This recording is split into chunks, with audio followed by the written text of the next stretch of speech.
alegremente por aqui. Estamos para mais um dia do nosso devocional diário do livro Kryptonita, do John Bevere, né? O capítulo 3, que vai falar sobre de unidade, né? A unidade E é muito interessante que nós vemos aprendendo ao longo desse devocional como o Senhor tem nos mostrado a importância de nos relacionarmos com Ele, a importância de reconhecermos qual é a nossa criptonita, quais são as perguntas que nós estamos evitando, o que nós não estamos vivendo em relação a um estilo de vida do reino, de trazer o céu para a terra.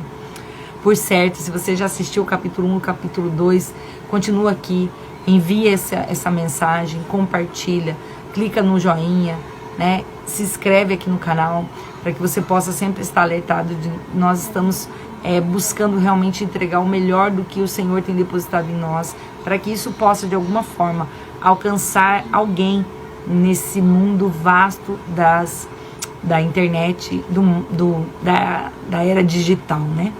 Então nós pedimos que realmente o Senhor seja o propagador de tudo isso. Nós pedimos ao Senhor que Ele faça o download do céu para essas mensagens, que essa mensagem chegue até você e a quem precisar. Não é diferente nesse capítulo 3 do Kryptonita, que nós continuamos naquele texto de Paulo de 1 Coríntios 11, 28 ao 31, que vai falar sobre, ele falando sobre a Santa Ceia, sobre o povo de examinar-se a si mesmo, né? Reconheçam o tratar do corpo, para que eles não vivam o próprio castigo de ficarem fracos, doentes ou morrerem. E uma das primeiras coisas que é não reconhecer o corpo de Cristo, né? Não reconhecer a unidade da igreja. E isso fala dessa relação do corporativo, do todo da igreja, né? De sermos um só corpo, de somos todos em Cristo, um só. E o segundo fala sobre não discernir esse corpo, não ver a essência, a parte de Cristo que está no outro e que juntos se complementam. Quando Paulo descreve a experiência de Israel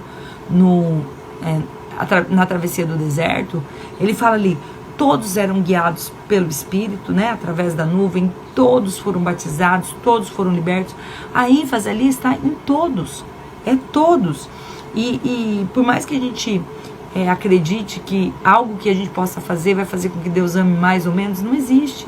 Não tem nada que eu e você possa fazer para Cristo, para Deus, que Ele nos ame mais. Mas sim, nós somos encarregados para que Ele se agrade de nós. Nós precisamos buscar ter o propósito de agradar a Ele. Isso está lá em 2 Coríntios 5, 9. Né? Esse tem que ser o nosso propósito de vida, agradar ao Senhor em todo o tempo.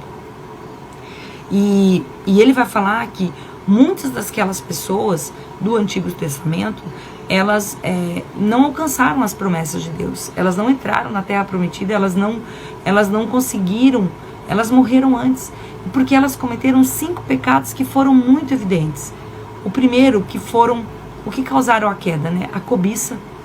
Elas cobiçaram, ou seja, de forma intencional, aquilo que Deus não havia provido para elas. Elas quiseram algo que estava fora da provisão de Deus, elas olharam para aquilo que os outros, o que elas não tinham, ao invés de olhar para aquilo que elas tinham, né? A adoração a ídolos, a imoralidade sexual, né? O testar Deus continuamente e a própria murmuração. E quando a gente olha para isso, a gente vê que esse problema está no corpo. Nós vivemos o corpo hoje porque nós não estamos discernindo o corpo de Cristo como unidade. Nós não estamos olhando para aquilo que Deus olha, que é a igreja, porque para os olhos de Deus, sim, nós somos individuais e nós temos um nível de relacionamento individual com Ele, mas Ele nos olha num nível de relacionamento também, os olhos de Deus, como nós somos um com Cristo, somos um no corpo, né? E é por isso que através desse julgamento que Paulo relata, que muitos estão fracos, doentes e podendo morrer, né? Por causa dessa consequência de não fazer parte da unidade do corpo, né? E o pecado ali que Paulo relata é que era intencional, ou seja, eles sabiam que eles não estavam discernindo o corpo. Eles sabiam que eles não estavam promovendo essa unidade do corpo, de ser um. E existem muitos atos de cobiça, muitos atos de individualidade que são relatados ao longo da palavra e que trouxeram grandes maldições para o povo. E nós podemos ver lá em Josué, no livro de Josué, quando Moisés morre, que Moisés não alcança a entrar na terra prometida, Josué então assume o controle. E a primeira grande batalha que Josué vai enfrentar é derrotar, né, e destruir a cidade de Jericó. E ele recebe a orientação de Deus, né, sobre como eles deviam proceder, e que eles não podiam, todo o despojo dessa batalha, né, precisavam ser dedicados ao Senhor. Né, eles não deveriam ter nenhum tipo de ganho individual nessa batalha. E é muito interessante que eles foram invencíveis, né? Eles foram lá, fizeram tudo o que tinha que ser feito, agiram corretamente, né? Ficaram com o ouro, com a prata, que foram guardados para o tesouro do Senhor, né? Nenhum israelita foi morto. Mas aí, quando a gente vai ver no relato do livro de Josué, em Josué 7:1 vai dizer assim: mas os israelitas foram infiéis com relação às coisas consagradas. Acã, filho de Carmim, filho de Zinrim, filho de Zerá, da tribo de Judá, apossou-se de algumas delas, e a ira do Senhor acendeu-se contra Israel. E é interessante que a Escritura, a palavra de Deus, não vai falar assim, Acã foi infiel, um homem chamado Acã foi infiel. Não, ele fala, os israelitas foram infiéis. Ele trata Israel na unidade, sendo um só. Não importa se foi Acã, uma pessoa, mas aquilo comprometeu e trouxe uma responsabilidade. Então a cobiça e o pecado feito por Acã trouxe, porque ele negligenciou uma instrução de Deus, trouxe uma responsabilidade, um peso que recaiu sobre todo Israel, né? Recaiu sobre todos aqueles que nem sequer sabiam, né? Não tinham ideia do que Acã havia cometido. Ninguém do contexto do povo ali sabia o que Acã tinha feito. Mas o que acontece? Israel foi para uma nova batalha e eles tiveram muitos mortos. Houve muitas pessoas. E o que foi identificado? Que os guerreiros estavam fracos, estavam recuando, estavam totalmente derrotados. Eles haviam sido expostos à criptonita. A criptonita do pecado havia entrado na unidade do povo de Israel, através da vida de um homem. Mas eles não sabiam, Valéria, Deus não viu que... eles não sabiam, mas a resposta de Deus em Josué 7, 10 a 11 diz: levante-se, por que você está aí prostrado? Israel pecou, violou a aliança que eu lhe ordenei. Então Deus ali, ele fala no contexto da unidade, ele não olha só para Acã. Acã havia pecado. Ninguém do povo havia feito parte da cobiça dele, nem mesmo o corpo, né, de Israel, o corpo inteiro ali sabia, mas o corpo inteiro sofreu a causa dessa criptonita espiritual que Acã havia trazido para o povo. E é interessante que, por mais que o pecado esteja sendo cometido por alguns, que era o exemplo que Paulo traz da igreja de Corinto, o peso, a consequência, ela acaba abarcando a todos do corpo, né? Acaba ofendendo, acaba trazendo essa enfermidade, essa doença para todo o corpo.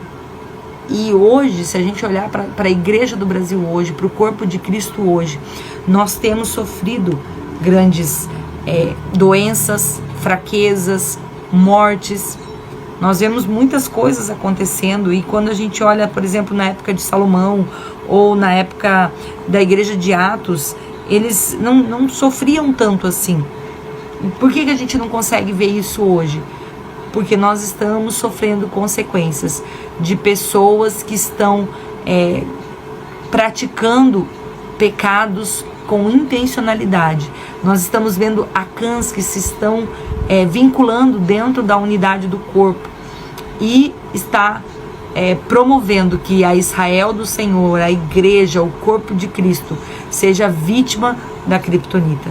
Uma vítima da criptonita que tem causado essa fraqueza, essa doença, trazendo essa debilidade para o corpo.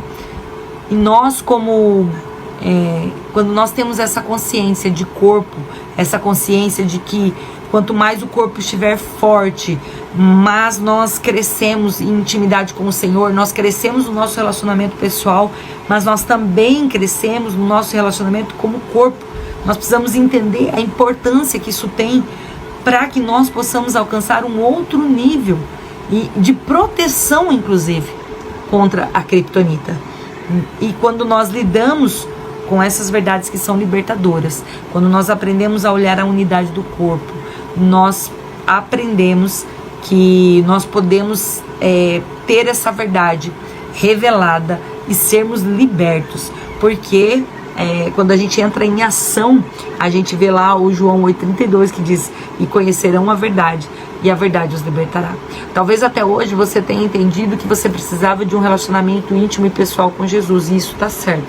Mas você, na individualidade, você não se torna, você precisa se tornar um com Cristo.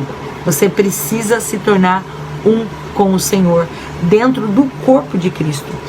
Quando a gente olha um filme que é chamado Gladiador, ele tem uma frase que o General Máximos diz que é: permaneçam unidos como um só. Essa é a maior estratégia de qualquer exército para ganhar todas as vitórias que eles alcançam, é saber que a estratégia militar é fazer com que haja divisão. A maior eficácia do diabo hoje é causar uma divisão. Divisão na família, divisão na sociedade, divisão na igreja. E a palavra de Deus lá em Mateus 12:25 vai dizer: uma casa dividida, ela não pode subsistir. Então toda vez que há uma divisão no corpo, que há uma divisão, a gente sabe que os membros morrem. Se eu arrancar o meu dedo mindinho aqui, ele não permanece vivo fora do corpo. O corpo pode permanecer, eu posso ter uma mão sem um dedo, eu posso ter um corpo sem um braço, mas você nunca vai ver um corpo caminhando sem cabeça. Todo o corpo precisa estar ligado à cabeça, que é Cristo. Essa é a unidade do corpo. E quando nós entendemos isso, se nós nos tornamos fortes e não mais enfraquecidos, né? Viver o impacto da igreja no mundo, na sociedade, no Brasil, nas nações, é entender que ela precisa viver a sua própria vida devota à causa de Jesus na unidade, né? Dedicando as atividades como uma forma de adoração em unidade.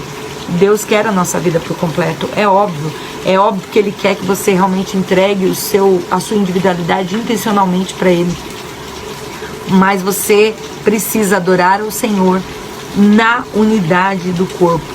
E a oração de hoje é que você peça realmente para que Jesus possa te dar essa visão de como deve ser esse estilo de vida, né? De como deve ser a sua adoração no seu dia a dia, né? Escreva, peça ao Espírito Santo, sabe? Preencha isso como realmente uma forma de você pedir para que o Senhor te revele qual é a forma que você pode dedicar de forma regular no contexto da unidade do corpo.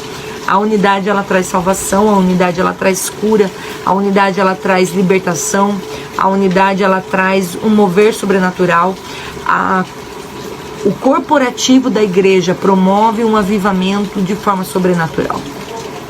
A gente fala que quando um ora, ele traz 10 bênçãos, mas quando o corpo ora, ele pode trazer 1000 bênçãos mais. É assim dentro da unidade do casamento, quando uma esposa ora, mas quando um casal ora. Tanto é assim que quando a gente olha a história de Jó, quando Deus fala que Jó era íntegro e tal, quando acontece todas aquelas coisas horríveis para Jó, a gente percebe que a mulher de Jó não morreu. Não aconteceu nada com a mulher de Jó. Mas por quê? Porque havia uma promessa. Quando Deus falou pro diabo: você pode tocar em tudo, só não toque na vida de Jó, só não pode matá-lo. A mulher de Jó era uma com ele. Então ela estava liberta, ela teve uma blindagem, porque ela estava em unidade com o seu esposo. O que Deus pede para nós nesse capítulo 3, sermos um, é de entendermos que a criptonita de uma pessoa, o pecado seu pode estar comprometendo toda a unidade do corpo. Um pecado meu, uma cobiça, um estilo de vida pecaminoso, de mentira, de qualquer coisa que desagrada o coração de Deus, pode realmente estar fazendo com que você possa estar comprometendo o corpo de Cristo. Você pode ser o Acã, mas o Senhor está te chamando para que você seja Josué, para que você realmente avance com o corpo, com a unidade do corpo, e você conquiste a terra prometida, que você tenha muitas vitórias, mas que você não carregue nenhum dos despojos que não fazem parte daquilo que Deus te entregou. Não cobice, tenha satisfação, tenha gratidão com aquilo que Deus já te entregou. Que a oração desse ano sobre a sua vida seja: não cobice aquilo que Deus não te deu, mas agradeça por aquilo que você já tem. Esse é o nosso devocional de hoje. Que o Senhor te abençoe, que Ele tenha falado com você, que o Espírito Santo libere uma graça sobrenatural, entendimento e sabedoria do alto, para que você possa viver realmente com intencionalidade uma vida de devoção, adoração e um estilo de vida que agrade ao Senhor. Amém? Não esquece, dá joinha, clica aqui, se inscreve no canal, compartilha, faz a tua parte. Nós, como corpo, estamos fazendo para que o reino de Deus se expanda. A nossa palavra profética desse ano é a expansão apostólica do reino. Nós vamos expandir cada vez mais em nome de Jesus. Amém? Alegremente por aqui.